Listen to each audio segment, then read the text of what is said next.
nama kitab tu. Tapi ada satu kitab sebut para nabi itu tidak wajib menyampaikannya, tetapi sekurang-kurang memberitahu kepada umat bahawa mereka itu nabi supaya dihormati dan disanjungi. Itu nabi. Tapi dakwahnya tak wajiblah disampaikan. Adapun rasul wajib. Nak tak nak kena sampai. Itu rasul. Sebab tu disebut Rasulullah, yakni pesuruh Allah. Jadi rahmat Allah dan salamnya atas pesuruhnya. Siapa dia? Sayyidil Mustafa. Sayyid ni artinya penghulu. Al-Mustafa artinya yang terpilih atau yang dipilih. Maknanya Nabi kita Nabi Muhammad SAW dipilih oleh Allah. Jadi kita tak boleh kata Nabi Muhammad ni manusia biasa mana-mana sama je. Tak boleh. Sebab betul Nabi Muhammad itu manusia, tapi bukan manusia biasa, tapi manusia luar biasa. Kita manusia juga, tapi kita kadar manusia biasa.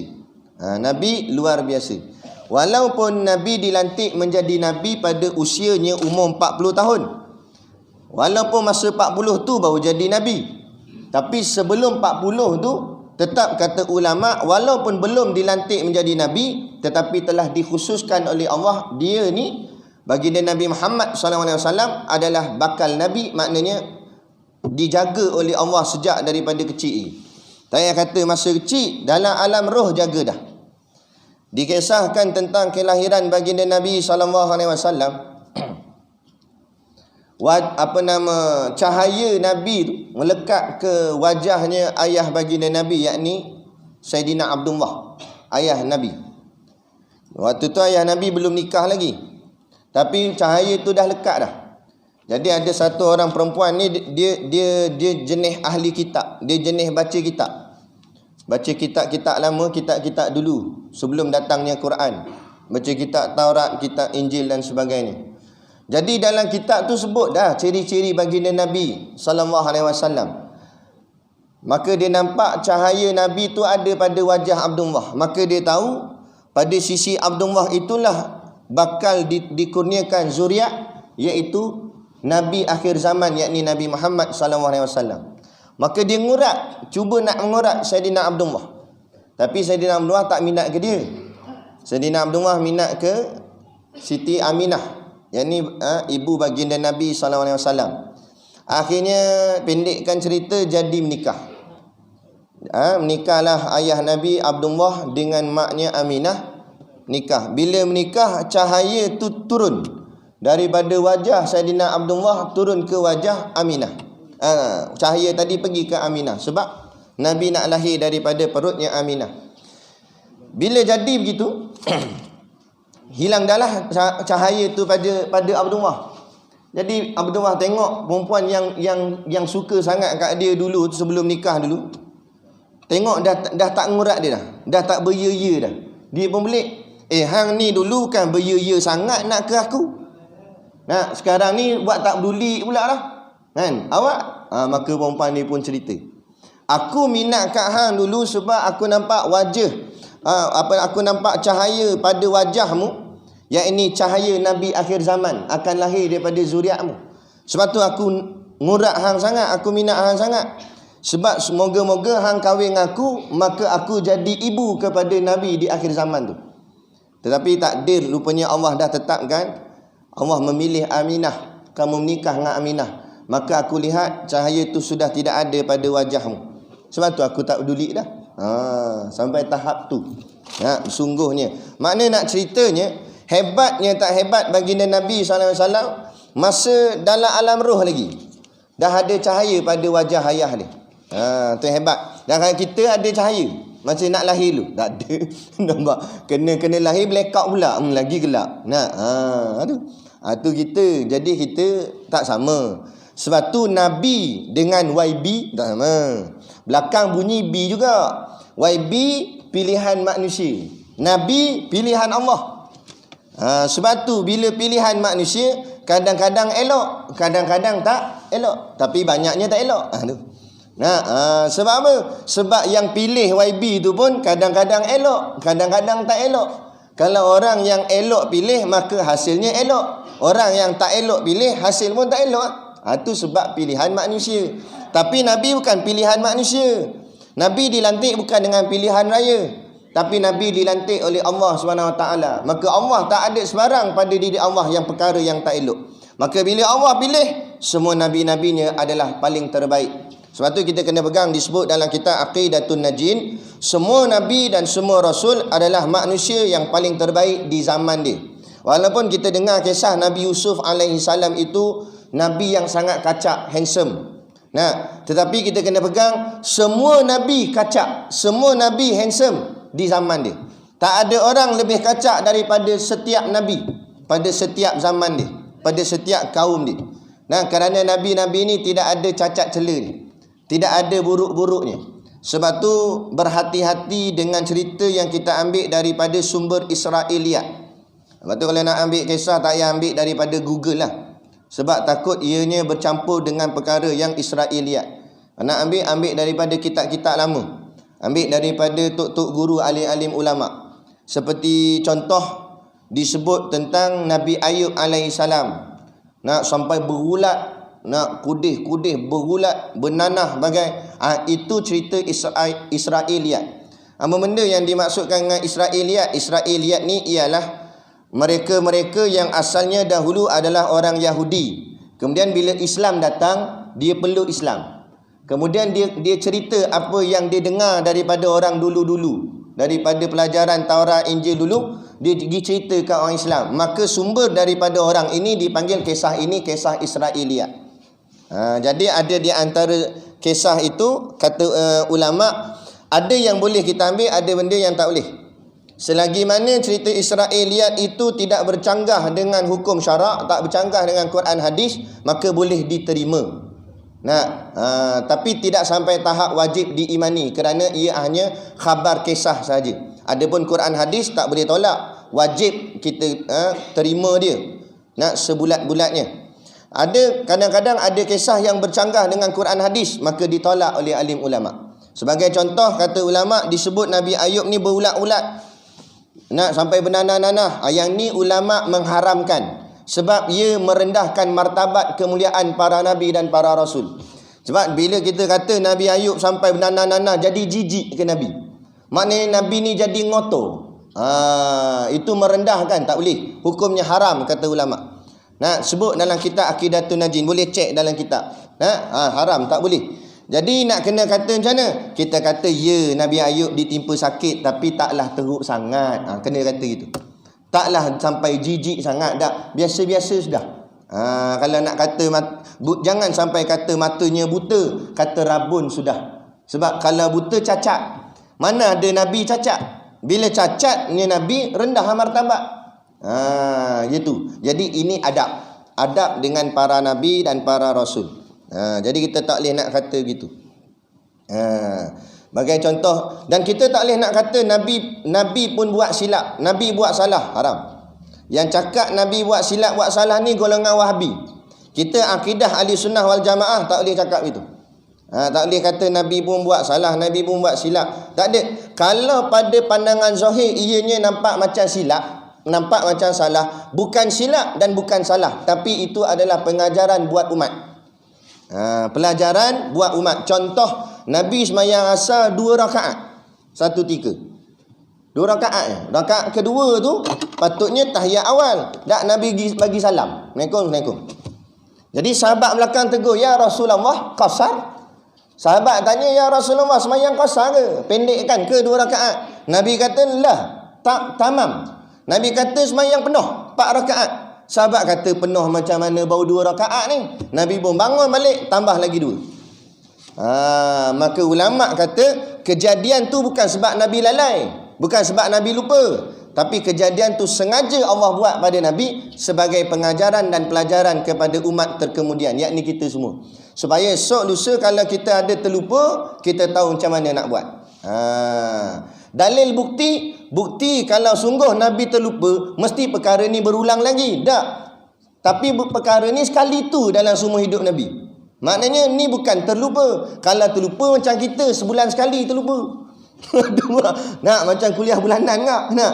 Ada sebulan sekali mesti ada tersilap rakaat. Itu bahagian kita. Sebab kita jenis terlupa. Nabi bukan terlupa gitu. Nah, jadi apa yang perkara berlaku pada Nabi itu bukan kesilapan, tapi itu pelajaran. Hati-hati dalam cakap. Kan dulu kan ada seorang pemimpin mana kita pun tak tahu tak. Nah, dia kata Nabi pun tidak tepati janji. Nabi pun tak tepati manifesto. Bengong sungguhmu. Nampak dia kata. Tu bukan Nabi, hang tu yang tak tepati manifesto. Mana ada? Ni cakap-cakap gini merendahkan martabat kenabian. Hukumnya haram kalau dia tak bertaubat, nak matinya dalam keadaan fasik ataupun kafir setengah pandangan ulama. Sebab dia menghina Nabi, merendahkan Nabi. Tak boleh cakap gitu. Semua yang ada pada Nabi itu perfect, sempurna, terbaik, elok dan segala-galanya. Sebab Nabi bukan manusia biasa macam kita. Kena pegang gitu. YB ia ada benda tak elok. Nabi mana ada buruk, tak ada seorang Nabi perut muncit, tak ada. YB banyak. Nabi tak ada kepala otak tengah, tak ada. Nabi ni lawa semua. Elok, badannya paling cantik, rupa paling cantik, suara paling sedap. Semuanya pada Nabi. Bukan Nabi Muhammad seorang, setiap Nabi. 124,000 orang Nabi. Semua Nabi terbaik. Wajahnya terbaik, suaranya terbaik, tingkah lakunya terbaik, akhlaknya terbaik. Atau ada yang kata kak, Nabi Adam buat salah tak Ustaz? Apa pula? Nabi Adam makan buah khuldi. Allah kata kan jangan makan, dia makan enggak? Itu bukan kesalahan, tapi itu pelajaran. Macam kita sebut tadi, pelajaran untuk umat. Sebab tu disebut oleh Sufyan As-Sauri radhiyallahu anhu. Kita cedok daripada kitab Nasaihul Ibad karangan Imam Nawawi. Kata Sufyan As-Sauri, kullu maksiatin an syahwatin, setiap maksiat yang berpunca daripada syahwat, dia kata, fa innahu yurja ghufranuha, maka sesungguhnya diharapkan akan keampunannya. Setiap maksiat yang berpunca daripada syahwat akan diharapkan keampunan. Makna katanya boleh diberi ampun. Kullu maksiatin an kibrin, setiap maksiat yang berpunca daripada kibrin. Apa kibrin? Sombong. Setiap maksiat yang berpunca daripada sombong, fa innahu la yurja ghufranuha, maka tidak akan diharapkan keampunan padanya. Kalau maksiat tu puncanya daripada sombong, payah nak dapat keampunan. Tapi kalau maksiat punca daripada syahwat, senang ataupun boleh mendapat keampunan. Mudah untuk dapat keampunan. Maka kata Sufyan As-Sauri, li'anna maksiata iblis, bagai contoh dia kata sepertinya maksiat iblis. Maksiat iblis ini kana asluha minal kibri, maksiat iblis itu berasal daripada kesombongan. Maka Allah laknat dia sampai bila-bila. Ingkarnya dia tu, maksiatnya itu kerana sombong. Dengan sombong itulah Allah laknat dia. Wazalata sayyidina Adam, akan tetapi salahnya Nabi Adam alaihissalam, kana asluha minasyahwah, berpunca atau berasal daripada syahwat. Nabi Adam makan buah larangan itu kerana syahwat. Makna syahwat artinya keinginan. Maka Allah memberi ampun kepada Nabi Adam alaihissalam di atas muka bumi. Orang tak ngaji bengong, dia pergi kata silap tu Adam kita, pergi makan buah. Kalau tidak kita duduk dalam syurga dah malam ni, dia kata. Tukmu, dalam syurga mana ada beranak pinak. Kalau Nabi Adam kekal dalam syurga, kita seorang pun tak ada malam ni. Tak ada siapa pun. Sebab dalam syurga tidak ada beranak pinak. Maka Allah sengaja jadikan cerita ni, jadikan kisah ni, jadikan peristiwa ni supaya ramai lagi umatnya atau anak cucu Nabi Adam boleh duduk di dalam syurga bersama-sama. Jangan kita salahkan Nabi Adam AS. Ini adalah sudah ditentukan oleh Allah SWT. Cuma ianya jadi asbab kepada jalan cerita sahaja. Jadi pelajarannya, Allah buat kisah itu, Allah buat peristiwa itu, Allah nak ajar pada kita, bila kita buat salah, jangan sampai salah itu kerana sombong. Kalau salah sekadar kerana syahwat, bukanlah makna kita mengiyakan salah, tak boleh juga buat salah. Tapi kalau salah kita kerana syahwat, kerana keinginan, maka insya-Allah Allah yang Maha Pengampun lagi Maha Penyayang akan membuka pintu keampunan kepada kita bila kita sungguh-sungguh bertaubat kepadanya. Dalam hadis Nabi kata, "At-taibu habibullah." Orang yang bertaubat itu kekasih Allah. "Wa taibu minadz-dzanbi kaman la dzanbalah." Dan siapa yang bertaubat akan dosanya dengan sungguh-sungguh, maka kaman la dzanbalah, seperti orang yang tak pernah buat dosa. Allah hapuskan semua dosa dia.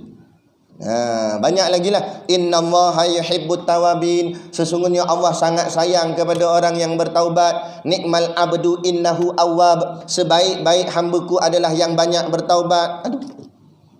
Kenapa Allah keluarkan ayat-ayat begini? Kerana Allah tahu manusia ni sifat dia memanglah selalu buat silap, selalu buat salah. Betul tak?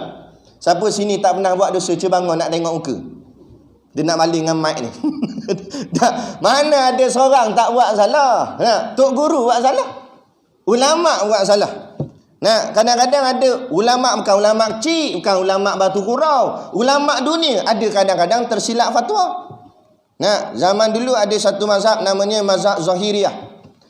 Ada sedikit ralat terhadap fatwa satu hukum, dikatakan boleh mengintai atau melihat badan wanita yang ingin dinikahi. Maka ulama-ulama lain bincang semula, dibatalkan fatwa ni sebab boleh mengundang fitnah, boleh membahayakan. Kadang-kadang gitu tak? Sebab tu ulama menjawab, mana-mana ulama yang mengeluarkan hukum, mengeluarkan fatwa, ulama yang betul-betul ulama lah. Bukan jenis ahli mamak ni, ulama betul-betul. Ulama yang betul-betul diyakini ilmunya, kemudian dia keluar fatwa, dia dapat satu pahala. Kemudian didapati fatwanya salah, pahalanya tetap ada. Pahala mengeluarkan fatwa dia tetap juga. Sebab apa? Sebab dia nak keluar fatwa bukan senang, dia ijtihad, habis kitab dia buka, habis ayat Quran, habis hadis dia kaji, baru nak keluar. Maknanya payah. Jadi Allah berikan juga pahala pada dia kerana berusaha mengeluarkan hukum walaupun hukumnya salah. Tapi kalau hukumnya betul, lagi dua pahala. Hukum betul satu pahala, mengeluarkan fatwa satu pahala. Cerita dia gitu. Jadi maknanya itulah taraf-taraf ulama. Kita bukan ulama. Kita ni bila sebut hukum-hukum dan sebagainya, bukan kita reka sendiri dah, tapi kita cedok daripada kitab-kitab ulama. Ustaz-ustaz biasa gini, dia tak boleh mengeluarkan fatwa, tak boleh pandai-pandai nak letak hukum. Bid'ah jadinya. Jadi dia hanya rujuk saja daripada kitab. Batulah sehebat-hebat ulama, antara ulama yang paling hebat, siapa tak kenal Imam Syafi'i ni. Hebat-hebat Imam Syafi'i, bila orang tanya pada dia, dia naik atas unta. Orang tanya Imam Syafi'i, unta ni ada berapa kaki? Dia jawab terus tak? Tak jawab. Dia turun dulu. Dia turun daripada unta, dia kira kaki unta. 1, 2, 3, 4. Dia pun jawab 4 kaki. Padahal kalau dia duduk atas unta pun dia boleh jawab dah 4 kaki lah. Tapi nak menunjukkan teliti Imam Syafi'i. Dia tengok dulu, takut-takut mana tahu sebelah kaki tak ada, ataupun tambah satu lagi kaki 5 kan, mana tahu. Jadi maknanya kalau begitulah orang tanya kaki unta pun dia teliti, apatah lagi hukum-hukum yang diterbitkan dalam kitab-kitab. Tu hari ini ada pula kata, ada orang kata, dia kata, kenapa kita perlu bermazhab? Kita kan umat Muhammad, jadi kita ikut Nabi Muhammad dah lah, pergi ikut Imam Syafi'i buat apa? Kita yang bengong-bengong betul juga kata. Betul juga buat apa kita ikut Syafi'i? Kita kan umat Nabi Muhammad, ikut Muhammad lah. Tu kata bengong. Dan Imam Syafi'i ikut siapa dia? Imam Syafi'i. Takkan Imam Syafi'i ikut Tun M? Imam Syafi'i ikut Muhammad jugalah, ikut Nabi kita. Dan kalau kita ikut Imam Syafi'i, salah tak? Tak salah lah. Cumanya bila pecah bawah ni, bila Nabi dah tak ada kadang-kadang perkara yang Nabi tak sebut secara jelas. Maka berlakulah ijtihad, pandangan-pandangan ulama yang diyakini ilmu mereka hebat. Maka di situ baru berlaku perbezaan mazhab. Mazhab ni kata gini, mazhab ni kata gini. Selagi mana kita berpegang pada kealiman atau keilmuan mereka ini, insya-Allah kita berada di jalan yang betul. Jangan sampai tak bermazhab langsung. Takut lagi dia ikut mazhab dia, mazhab ayah pin. Jadi lagi teruk. Orang tanya imam mana mengikut Imam Abul Arifin dia kata. Imam Abul Arifin dia. Ayah pin lah. Abu tu ayah. Arifin pin. Ayah pin. Nah. Ada. Jangan. Nah. Ayah pin okey lagi. Ayah pan lagi lah. Nah, itu cerita dia. Baik. Jadi Nabi yang dipilih. Bila dipilih bukan calon-calon orang. Bukan boleh buat lebih kurang. Yang dipilih akan dia. Daripada makhluknya, banyak-banyak makhluk Allah pilih baginda Nabi Muhammad sallallahu alaihi wasallam. Dalam banyak-banyak nabi pula, nabi kita Nabi Muhammad ni bukan setakat nabi, bukan setakat hebatnya sekadar nabi, tapi baginda Nabi ni Sayyidul Anbiya wal Mursalin. Apa maksud dia? Penghulu segala nabi dan penghulu segala rasul. Maknanya kalau dihimpunkan semua nabi dan rasul, Nabi Muhammad lah ketuanya, atau Nabi Muhammad lah yang paling tinggi sekali darjatnya. Ni bulan Rajab, bulan Isra' wal Mi'raj. Dikisahkan dalam kisah Isra' wal Mi'raj, disebut dalam kitab Kifayatul Muhtad karangan Syekh Daud Al-Fatani. Waktu Nabi sampai di Masjidil Aqsa, itu Isra', naik ke langit baru Mi'raj. Ni baru Isra' je. Nabi sampai ke Masjidil Aqsa, Nabi tengok dalam masjid tu penuh dengan manusia, ramai sungguh. Bukan setakat manusia, jin pun ada, malaikat pun ada. Penuh habis masjid tu. Ya. Kemudian Nabi tanya pada malaikat Jibril, manusia yang banyak-banyak ni siapa dia? Siapa yang ramai-ramai ni? Malaikat ceritalah. Manusia yang ramai-ramai ni itulah semua bilangan Nabi dan bilangan Rasul. Lebih kurangnya 124,000 orang ada dalam tu. Kemudian pula jumlah malaikat. Kemudian pula jumlah jin Islam. Kemudian masing-masing semua pakat semayang sunat waktu tu. Semayang sendiri. Kemudian tiba-tiba malaikat Jibril pergi ke bahagian hadapan saf, dekat depan. Malaikat Jibril pun qamat. Bacaan iqamah. Dari situlah timbulnya bacaan iqamah. Malaikat Jibril baca iqamah, kemudian berbarislah semua orang duduk dalam saf. Dah pastilah saf yang pertama nabi-nabi yang paling tinggi lah. Terutama sekali Rasul Ulul Azmi. Dia ikut kedudukan saf paling tinggi depan lah. Nabi-nabi semua duduk baris depan. Habis qamat, siapa nak jadi imam? Sebab yang berbaris ni semua nabi. Siapa? Mesti tak berani masing-masing pun. Macam kita lah.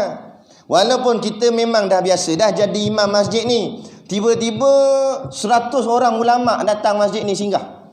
Dia nak pergi makan durian, singgah sini dulu. Contoh 100 orang ulama daripada Sudan, daripada Yaman, daripada Iraq, daripada Afghanistan, daripada Arab Saudi, macam-macam negara.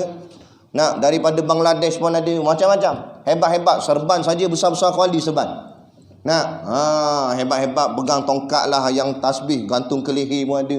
Macam-macam lah, ulama-ulama semua, hebat-hebat. Baris semua saf pertama. Walaupun kita memang imam tetap masjid ni, gamak ke kita nak pergi ke depan? Tak gamak lah. Sebab kanan kiri tengok ulama semua, pandang kanan tengah zikir, subhanallah. Pandang belah kiri, tengok la ilaha illallah. Begitu gaya. Kita tengok, takkan aku nak ke depan. Tengok kanan hebat, tengok kiri hebat, dah tak ada siapa berani ke depan. Samalah dalam situasi keadaan tu macam tu lah. Semua nabi-nabi dah, siapa nak berani ke depan? Tiba-tiba malaikat Jibril alaihissalam pegang tangan Rasulullah, Nabi kita Nabi Muhammad, ditariknya ke hadapan. Maka Nabi Muhammad menjadi imam kepada semua nabi dan semua rasul di belakangnya. Yang tu yang dikatakan oleh ulama bahawa baginda Nabi kita Nabi Muhammad adalah Sayyidul Anbiya wal Mursalin, penghulu segala nabi dan penghulu segala rasul. Kemudian dalam takdir Allah, Allah jadikan kita umat kepada baginda, umat kepada Nabi kita Nabi Muhammad sallallahu alaihi wasallam. Sebab itulah Habib Syekh yang qasidah tu dari Indonesia tu, dia nyanyi lagu Ya Hanana Ya Hanana. Apa maknanya? Ya tu makna wahai, Hana tu untung, na tu kami. Wahai beruntungnya kami, beruntungnya kami, beruntungnya kami, dia kata. Berapa lah kata beruntung? Untung sebab jadi umat Nabi Muhammad. Nabi Muhammad, walaupun kita tak pernah bersua muka dengan baginda, tetapi kita jadi umat dia. Allah, hebat dah lah. Berapa banyak Nabi nak jadi umat Nabi Muhammad. Antaranya Nabi Ibrahim alaihissalam minta kepada Allah supaya jadi Nabi akhir zaman. Allah kata tak boleh, aku dah tetapkan dah siapa Nabi akhir zaman. Nabi yang paling bongsu, Nabi yang paling dikasihi Allah. Kemudian kata Nabi Ibrahim, kalau aku tak boleh jadi Nabi itu, jadikanlah aku umat pada Nabi itu. Nah, Allah kata tak boleh gak, sebab aku dah tetap dah siapa-siapa yang akan jadi umat kepada Nabi kesayanganku tu. Nah, kata Nabi Ibrahim, kalau tak juga, paling tidaklah ya Allah, tolonglah nak jadikan umat Nabi tu menyebut-nyebut namaku. Yang tu menjadi syariat kepada kita dalam tahiyat akhir, disebut selawat Ibrahimiyah. Kita baca selawat, kita sebut nama Nabi Ibrahim alaihissalam. Maknanya hebat. Ramai nak jadi umat Nabi Muhammad.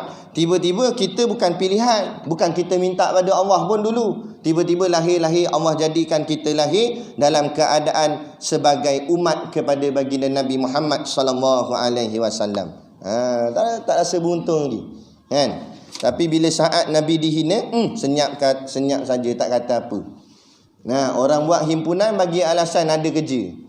Nah, orang buat himpunan ni nak bela Nabi. Orang minta maaf ustaz, nak pergi kait sawit. Lah, kait sawit. Nah, sagi kalau pada masyarakat esok, nak minta sawit lah syafaatmu. Sawit, tolong syafaat saya sawit. Tengok hang pula kena kait lagi kat sana. Patut biar buat satu bentuk pengorbanan. Mahalnya syurga itu dibayar dengan pengorbanan.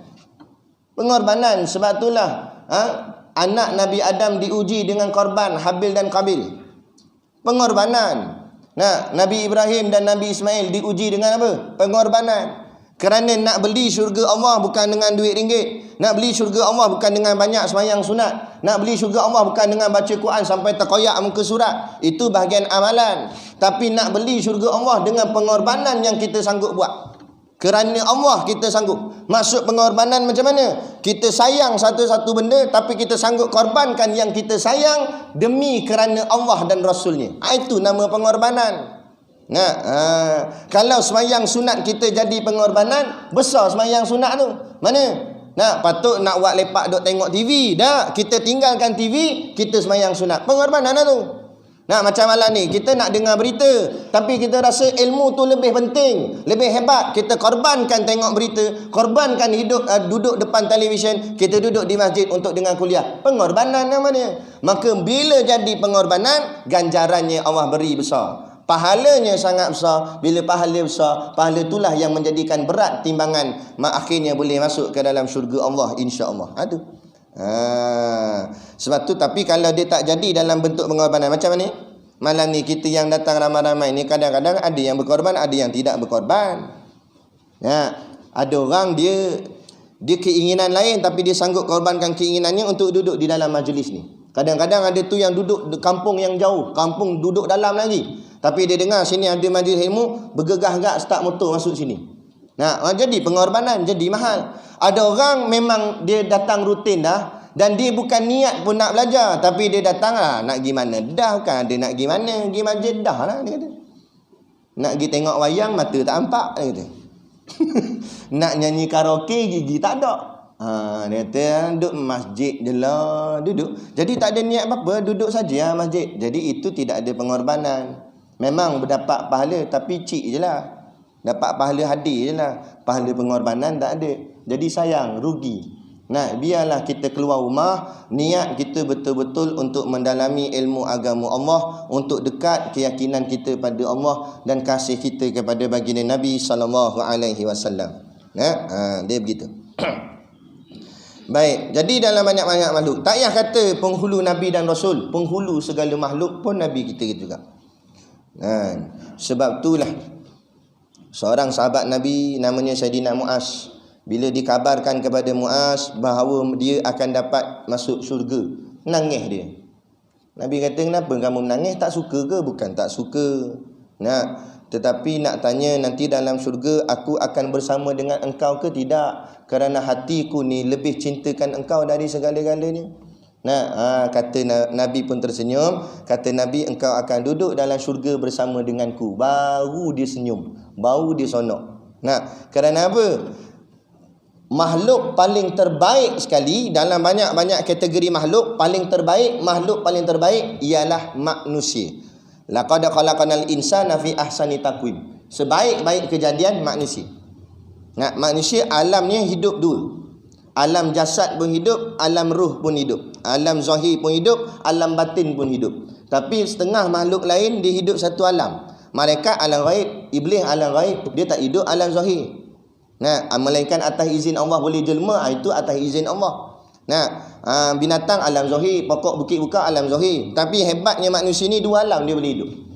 Nah, kita ada jasmani, jasad, kita ada rohani, ruh kat dalam. Ruh tu alam ghaib, jasad kita alam zahir. Hebat manusia. Kemudian hebat tak hebat lagi, Allah jadikan manusia itu mengawal alam. Mana? Ni, inni ja'ilun fil ardi khalifah. Jadi khalifah pula. Nah, jadi pemimpin. Allah beri pula akal, Allah berikan kekuatan. Nah, walaupun kekuatan tenaga kita kalah dengan makhluk lain. Lumba lari dengan rimau kalah kita. Tak percaya try lah, panjat pagar zoo Taiping. Lepas tu main kejar-kejar dengan rimau, tengok siapa menang. Nah, 7 hari 7 malam tahlil. Memang mampu kena kejar dengan rimau, tak boleh. Kalah kita, lumba lari kalah. Nah, dengan binatang kudrat kita kalah. Gajah kalah kita. Gajah boleh terbalikkan kereta, kita seorang nak terbalik kereta tak boleh. Kuat gajah lagi. Nah, jadi tenaga kita kalah dengan binatang. Tapi kita menang apa? Menang akal. Akal binatang kalah. Sebab tu binatang tak boleh takbir. Bukit bukau tak boleh takbir. Tumbuh-tumbuhan pokok tak boleh takbir. Yang boleh takbir manusia. Nah, sebab tu Allah jadikan manusia itu makhluk paling hebat. Kenapa lagi manusia itu makhluk yang hebat? Kerana di kalangan manusia itu ada Nabi dan Rasul. Makhluk lain tak ada Nabi, tak ada Rasul. Sehebat-hebat malaikat, tak ada Nabi di kalangan malaikat. Tak ada Rasul kalangan malaikat. Nah, tapi di kalangan manusia ada Nabi, ada Rasul. Itu sebab manusia itu hebat. Kan? Dan kadang-kadang disebut dalam kitab Bidayatul Talibin, kata Tuan Husin Kedah, nah, kadang-kadang manusia itu dia jadi lebih baik daripada malaikat.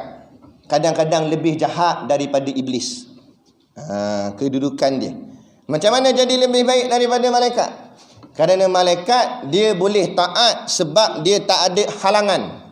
Dia tak ada rintangan. Dia mana ada hawa nafsu malaikat? Mana ada hasutan iblis? Tak ada. Tak ada iblis pergi hasut malaikat, tak ada. Iblis nak hasut malaikat, malaikat terajang dah. Tak ada. Mana ada sekatan-sekatan. Jadi bila tak ada halangan nafsu, tak ada halangan hasutan iblis, tak ada, memang mudahlah buat taat sebab tak ada benda yang menyusahkan. Nah, tapi hebatnya manusia ni bila manusia itu mengerjakan taat, buat baik dalam keadaan dia disekat oleh hawa nafsunya. Dalam keadaan dia dihasut oleh iblis, tetapi dia boleh lawan iblis, dia boleh lawan hawa nafsu untuk terus mengerjakan taat, maka dia hebat. Itu yang disebutkan oleh ulama, tip macam mana nak buat malaikat segan dengan kita. Bila malaikat segan, malaikat maut datang nak cabut nyawa pun segan. Polan bin si Polan, saya datang nak cabut nyawa, boleh ke? Tanya. Sebab apa segan? Sebab dia ni kasih Allah, buat taat siang malam, Allah sayang pada dia. Malaikat segan. Masuk dalam lubang kubur, malaikat muka nakir tanya, Allah segan nak tanya. Polan bin si Polan nak tanya boleh marah buka. Lembut tanya. Baru senang jawab. Ini jahat di sisi Allah. Ingkar, sombong kepada Allah. Datang malaikat tak cakap banyak. Khak cabut nyawa gitu.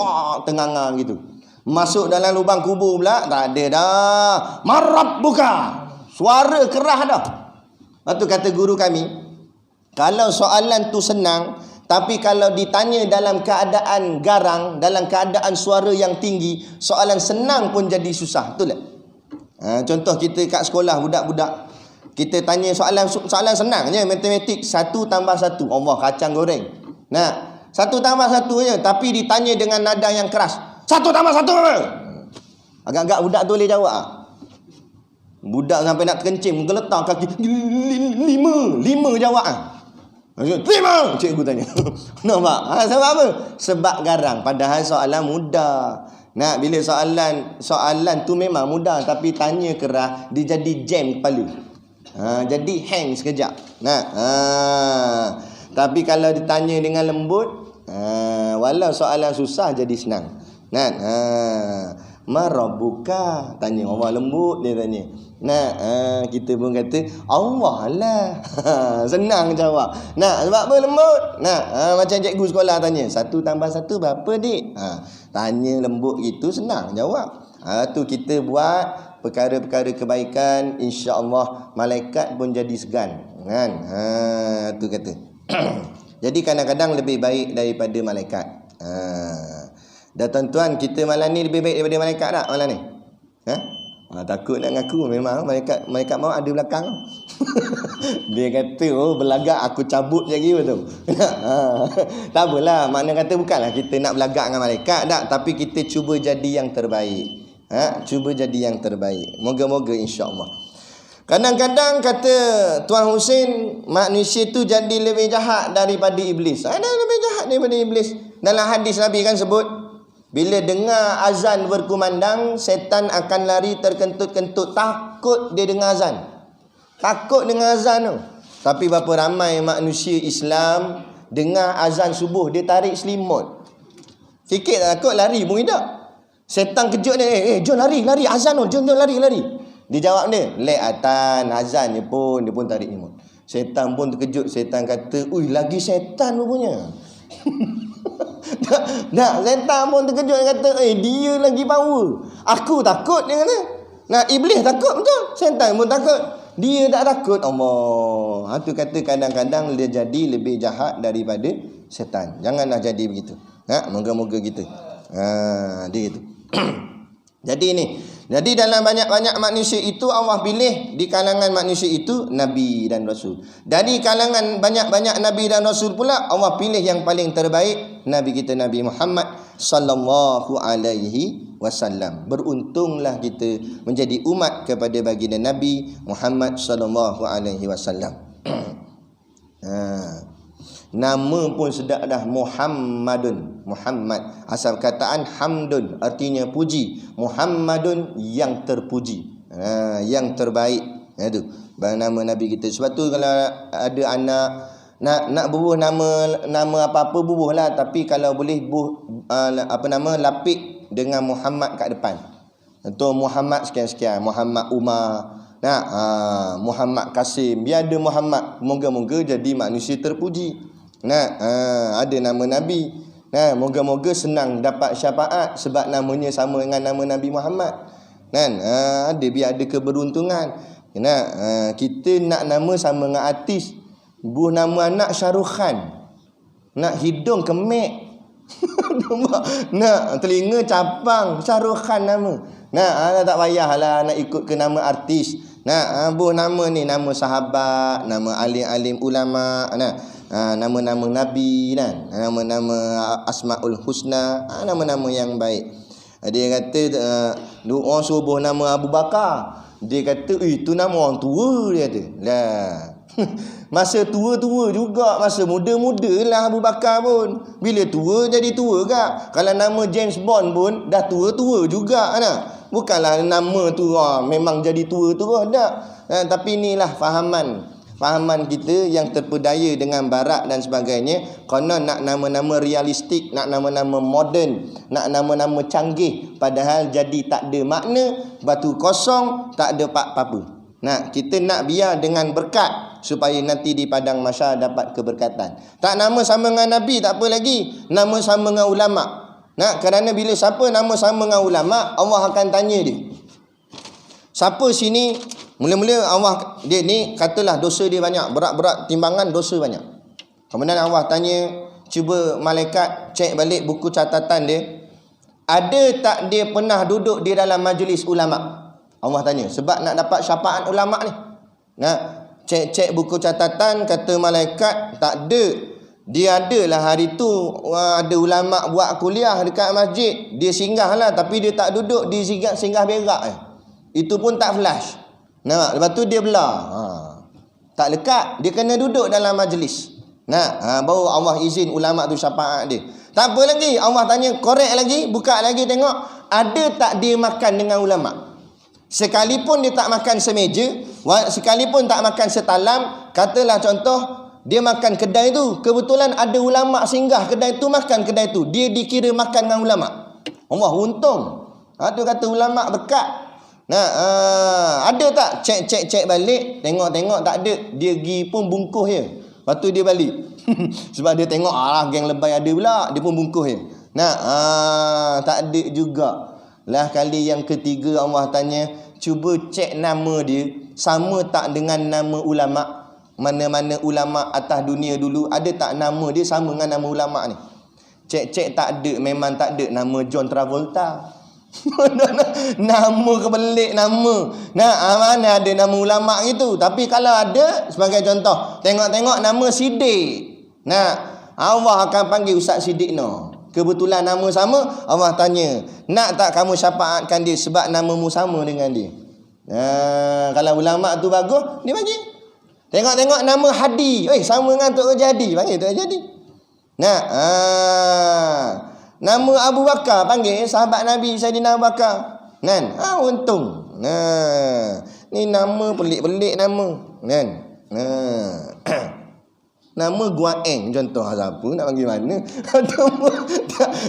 Contoh lah, tapi tak ada lah orang nama gitu dah, contoh.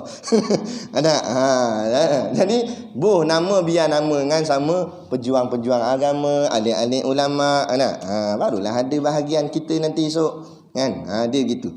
Jadi itu dia, dipilih oleh Allah akan Nabi kita menjadi penghulu makhluk yang dipilih akan dia daripada makhluknya, iaitu penghulu kita Nabi Muhammad. Penghulu yang diikut orang. Bukan setakat Allah lantik dia jadi penghulu, tapi penghulu yang diikut orang.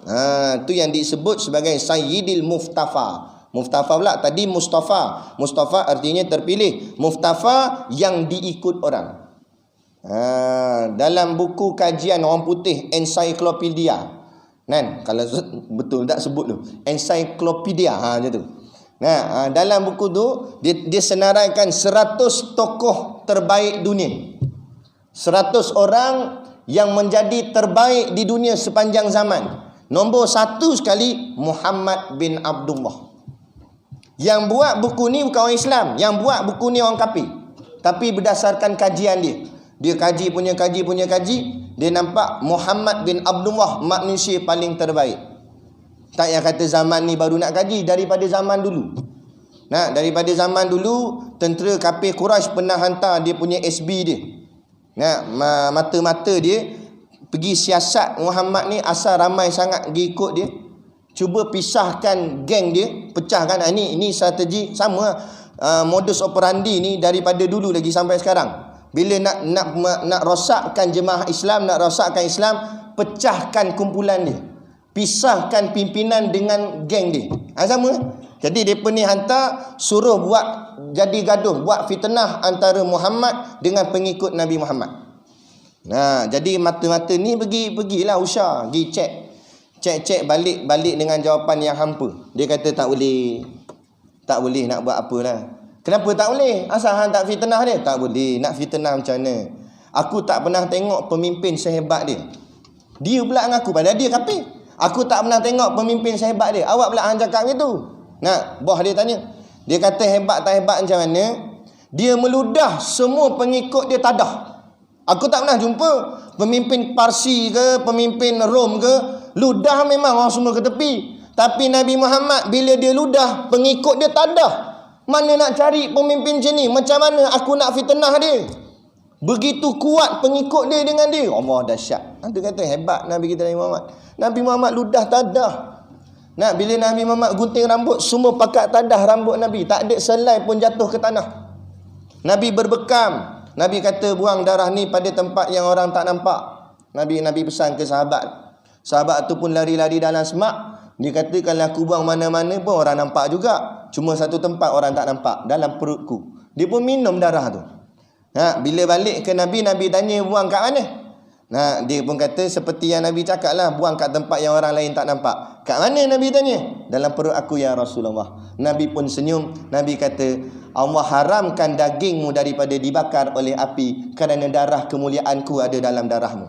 Allahu Akbar. Nah, tu kata hebat baginda Nabi Muhammad sallallahu alaihi wasallam. Kita ni tak sua lagi. Kita tak pernah nampak lagi wajah Nabi. Nah, tapi dengar-dengar kisah gini pun kita dah teruja. Bayangkan kalau kita berhadapan dengan baginda Nabi sallallahu alaihi wasallam. Kan? Tu dia. Baik. Jadi ini dia. Nah, penghulu kita yang diikut orang. Ramai orang ikut dia. Ramai orang ikut. Sampai jadilah Islam ni pernah mengkonquer dunia ni hampir kepada 3/4 dunia. Spanyol tu adalah negara Islam. Filipina negara Islam. Tapi bila umat Islam dah terpedaya dengan keduniaan, keseronokan dunia, akhirnya lalai dari sudut agama, akhirnya Allah sentap satu-satu, akhirnya jadi Islam hari ni jadi macam sekarang. Jadi sikit, jadi kecil, dan lah sikit dipijak pula. Di macam-macam lah dibuat. Padahal dulu kita kuat. Spanyol tu beratus tahun duduk Islam. Tapi sekarang tengok Spanyol nampak macam tak pernah Islam sampai kat situ. Mereka hapuskan segala tanda-tanda Islam di sana. Sebab tu kita jangan. Sebab itulah kita setuju juga seperti mana Anwar Musa sebut dalam parlimen. Dia kata, kita bukan nak tuduh, nak kata agama lain ni jahat. Tetapi dunia telah membuktikan sejarah. Apabila kafir berkuasa, umat Islam belum tentu selamat. Seperti mana Rohingya, seperti mana Selatan Thailand, seperti mana Uyghur China, seperti mana India hari ini. Kita tengok. Tetapi tidak pernah berlaku dalam sejarah kalau pemerintahnya Islam, umat bukan Islam, orang kafir teraniaya. Tak ada. Buktikan. Di Iraq tak ada. Di Arab Saudi tak ada. Mana-mana negara pemerintahnya Islam, ada tak orang kafir kena seksa? Tak ada. Tak ada terbukti dalam sejarah dulu, kini dan selamanya. Sebab tu kita kena faham. Sebab tu kita kena mengangkat pemerintahan Islam. Kerana kalau Islam yang memerintah, dia adil pada semua. Dia aman pada semua. Tapi kalau kafir yang memerintah, belum tentu Islam akan selamat. Ini ada seorang pemimpin, boleh kata sudah tiba masanya kita bagi pula kepada yang bukan Islam sebagai pemerintah. Gila ke apa? Dia kata, tiba-tiba orang Tanjung Rambutan rasa waras tiba-tiba. Dia tengok, oh ada lagi gila punya, dia kata. Apa cakap begini lah. Dia sendiri tak nampak agama dia. Sampai tunduk pada kafir sampai tahap gitu. Kadang-kadang kita rasa macam pelik tak? Dah lah dulu duduk dalam jemaah Islam, bukan tak ada tarbiyah, ada tarbiyah. Tengok-tengok boleh cakap gitu. Tak pelik kerana Allah yang membolak-balikkan hati. Sebab tu kita kena hati-hati. Sebab tu kita kena bergantung kepada Allah sungguh-sungguh. Minta doa sungguh-sungguh pada Allah. Jangan rasa selamat dengan ilmu. Ilmu pun belum tentu selamat. Ada orang ilmu je banyak pun tak nampak perjuangan Islam yang betul. Belum tentu selamat. Yang nak selamatkan kita Allah. Sebab tu kita kena bergantung kepada Allah sungguh-sungguh. Moga-moga Allah selamatkan kita semua. Jangan kira permulaan. Walaupun permulaan cantik, belum tentu pengakhiran cantik. Walaupun permulaan kita takbir, remah datang masjid selalu, hujung siapa tahu kalau tiba-tiba berubah. Ini pula dah kerajaan baru dah kan, negeri Perak. Exco tak lantik lagi ni. Masing-masing dah macam-macam dah. Sampai tidur tak lena dah masing-masing. Dia kata, aku jadi exco biasa pun tak apa dah.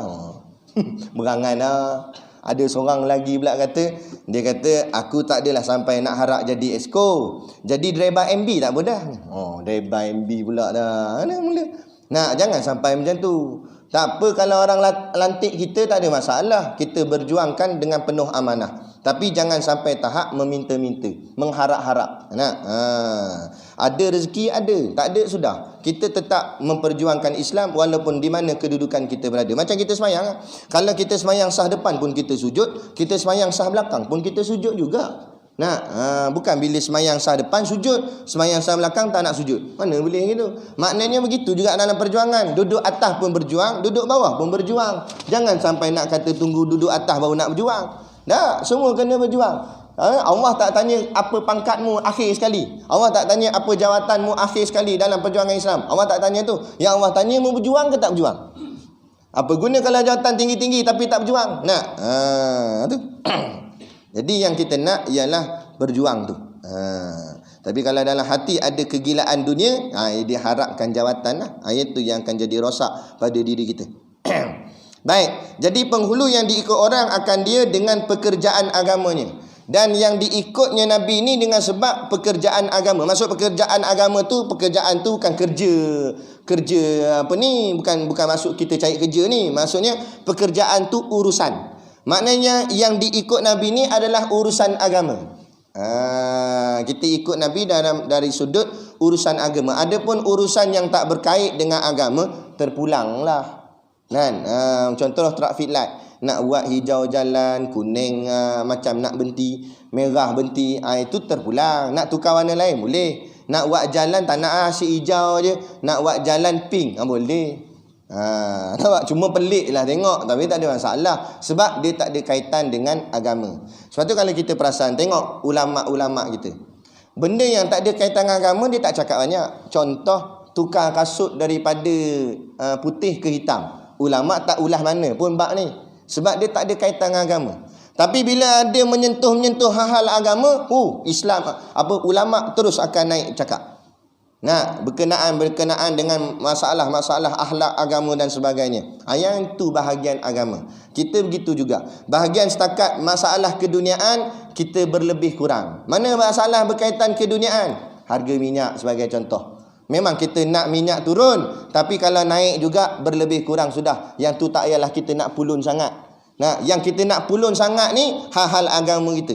Kilang arak, pusat judi, masyarakat tak semayang, masyarakat joget-joget ni disekat memanglah ada fatwa mengatakan betul lah himpunan solat Jumaat ni takut tersebar wabak penyakit. Betul.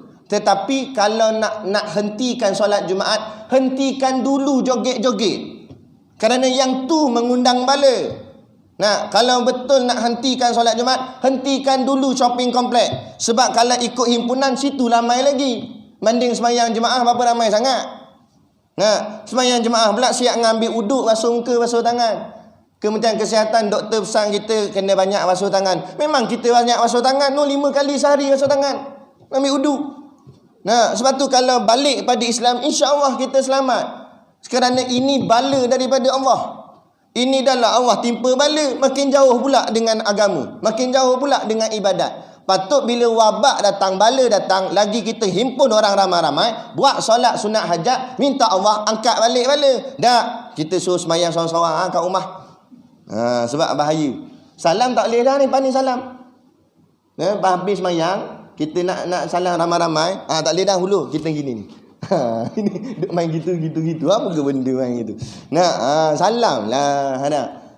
Kerana Nabi kata bila kita terikat jari jemari kita, lagi lama kita salam, lagi banyak dosa akan gugur antara kita dengan dia. Patutnya okeylah, dia kata takut wabak tu melekat kat tangan, jadi kita salam sambung ni kan. Patutnya kalau itulah sebab dia, apa salahnya kita galakkan pakai sarung tangan? Tapi salam tetap salam. Ni tak boleh salam. Kita takut ini ada ideologi daripada liberal. Ada perancangan daripada puak-puak yang nak menjatuhkan Islam. Nampak? Pan ni apa pula pan ni? Pan ni tak boleh puasa pula pan ni kan. Sebab apa tak boleh puasa? Sebab tak makan, tak minum, nanti badan sakit. Pula ada takut nanti dia akan kikis satu-satu. Semua yang berkait Islam. Yang disekat jemaah tabligh, pada kawan tu buat kerja baik, sampaikan dakwah. Yang joget-joget tak apa pula, berhimpun buat konsert, buat apa ni kan. Apa pula yang itu? Bahagian orang buat ni, dia serang yang tu dulu. Dia dapat maklumat berita keluar kata di Berang 2020 ada kes. Ada kes. Dia tulis dalam surat khabar kata pelajar tahfiz. Kami ada kawan ustaz dekat sana. Kami telefon ustaz sana, tanya, betul ke tahfiz mana yang kena COVID-19 ni? Ustaz tu kata, mana dia bukan pelajar tahfiz, yang kena tu budak UPSI, budak kolej. Tapi kenapa surat khabar tulis budak tahfiz? Seolah-olah nak mengecam hal-hal agama. Nak kata budak tahfiz lah salah, bahagian agama lah salah. Kenapa bila kes-kes begini berlaku, Islam dulu diserang? Semayangnya, salamnya. Kenapa? Habis masalah kuil tak cakap pula. Masalah gereja pun ada himpunan dia juga. Hari-hari dia ada kat dia berhimpun. Kenapa yang tu tak keluar arahan kata tak boleh? Tapi bila umat Islam, tak boleh sana, tak boleh sini. Ini nak tujuan apa gini ni? Nak menjauhkan masyarakat dah lah jauh dengan Islam, nak disuruh jauh lagi. Geng-geng yang tak suka sembahyang Jumaat lagi sonok dia. Sonok lepas ni memang tak payah datang ke? Lagi lah. Kita nak lagi orang datang masjid kan rumah Allah kan. Tu. Kita ginilah keyakinan hati kita, iman kita. Yang datangkan penyakit siapa? Allah.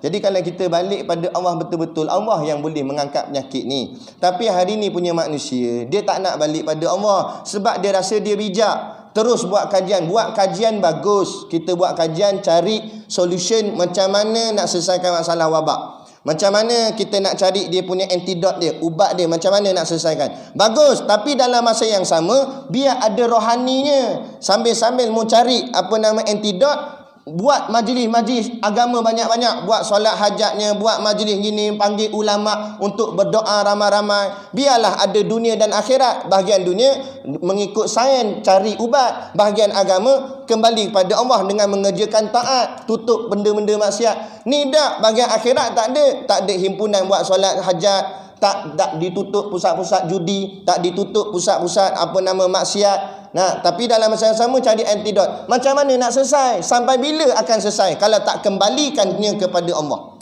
Inna lillahi wa inna ilaihi raji'un. Tu kan ayat kita baca. Kita duk faham ayat ni bila orang mati je. Padahal ayat tu maknanya sesungguhnya kita datang daripada Allah dan kembali pada Allah. Maknanya penyakit pun datang daripada Allah dan balik pada Allah. Tapi dah kalau tak faham, bagian mati baru sebut innalillah. Padahal innalillah ni musibah. Kalau kawan kita jatuh motor pun innalillah. Tak kenal itu kawan kita jatuh motor itu. Innalillahi wa inna ilaihi raji'un. Tak mati lagi. Bukan mati, tapi nak ceritanya segala-galanya datang daripada Allah dan kembali pada Allah. Dia duk faham innalillah mati saja. Dia tak faham. Jadi ni moga-mogalah kita balik kepada agama, insya-Allah Allah akan lindungi kita. Allah akan lindungi. Allah akan jaga kita. Kalau tutup muka pakai mask tu, tak payah kata mask gini tutup mulut, dia pakai topeng welding tu pakai. Lepas tu tak sembahyang. Tak jadi apa gak. Bukan mesti yang tu. Ni Allah hantar penyakit supaya kita balik pada Allah kan. Tapi makna katalah, andai katalah tuan-tuan, kalaulah terkena jugalah wabak penyakit ni, manalah tahu bukan kita doa, tapi contoh je, tiba-tiba ada kes kat Batu Gurau, seorang dah terkena dah, contoh. Kemudian tengok mati dia. Tak apa lagi, mati pun dia mati sebab kena penyakit corona. Walaupun jasadnya mati, tapi kalau hatinya berpaut pada Allah, hatinya ada iman, hatinya tetap hidup di sisi Allah. Dia bawa balik iman jumpa Allah, tak apa. Daripada jasad dia segar bugar, sehat, hidup, elok, tak kena penyakit apa, corona apa tak ada. Cik manis tak ada apa, tak ada penyakit, elok je, sehat badan. Tapi hati mati dah. Mana mati? Masjid tak nampak, mayang tak mau, baca Quran tak reti. Hati mati dah. Ini lebih parah lagi. Ini lebih dahsyat lagi. Dah ada balik, nanti nak balik jumpa Allah, nak bawa apa? Kita takut sangat. Sebab tu ulama' pesan, jangan terlampau takut dengan wabak penyakit ni, lebih takut kita pada Allah. Sedangkan Allah hantar wabak ni supaya kita takut pada Allah, tapi kita jadi takut dengan penyakit sampai lupa Allah. Itu salah. Tu tak kena tu. Wabak penyakit ke apa sekalipun, tak kira corona ke apa, itu asbab kepada kematian. Mati tetap mati. Kalau kita tak kena corona pun, tapi kalau kena langgar dengan kereta corona, mati juga. Bukan mesti dengan wabak tu. Kullu nafsin dha'iqatul maut. Setiap yang bernyawa pasti mati. Kan? Cuma yang kita nak jawab ni, mati kita tu macam mana? Mati baik ke mati jahat? Tu kita kena takut. Yang tu kita kena risau. Kan? Dalam masa yang sama, bukanlah maksudnya kita buat relax je, kita ikhtiar juga jaga kesihatan diri dan sebagainya. Tapi kalau dah terkena juga, pastikan zahirnya saja kita sakit, jangan sampai hati kita sakit daripada Allah kepada Allah. Biar hati tu elok. Bila balik jumpa Allah, balik dalam keadaan hati yang sejahtera. Moga-moga insya-Allah, amin. Jadi inilah dia penghulu kita yang diikut orang akan dia dengan pekerjaan agamanya. Kita berhenti dekat situ. Dan kita akan sambung dan atas segala keluarganya. Berhenti situ. Nanti kita nak cerita pula ciri-ciri keluarga baginda Nabi SAW. Jadi macam biasalah, di luar sana tu nasi ada. Dua tray. Dua balang je. Jadi macam biasalah, ada apa barang niaga kat luar sana tu, dan ada telur masin tapi terhad dua balang bukan dua tray, dua balang.